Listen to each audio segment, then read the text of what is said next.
She ordered the same set meal as everyone else. Everyone else's rice was piled high like a small mountain, but hers was only enough to fill the bottom of the bowl. Upon further inquiry, she learned that the owner had deliberately reduced the portion size because she was a woman. However, Anna didn't need his kindness, so she mustered up the courage to ask the owner to give her a normal portion. Ora filathin.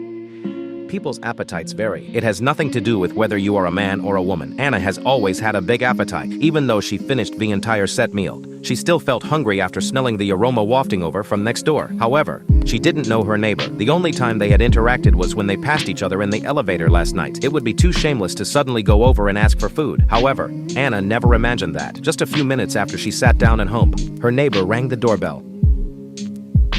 It turned out that the neighbor had come to invite her to dinner, but even though she was the host, Lisa felt more nervous than the guest, fearing that Anna might think she had ulterior motives. Lisa, an ordinary white-collar worker who had left her hometown to work in the big city, had only one hobby outside of work: cooking delicious food. The process of carefully preparing and plating the food brought her immense comfort. She took photos and posted them on social media, but she didn't care if they didn't get much attention, because compared to being noticed in the online world, she preferred having someone in real life enjoy her creations. Unfortunately, her family and friends weren't around, and her close colleagues were all light eaters like her. It was hard to cook a big meal just for herself. What was even more frustrating was that the group leader, seeing her bring lunch every day, only praised her for being a good wife and mother. It was clearly just because she enjoyed cooking for herself, but it was all attributed to being for a man. Lisa felt her original intention was misunderstood. In her frustration, she started cooking.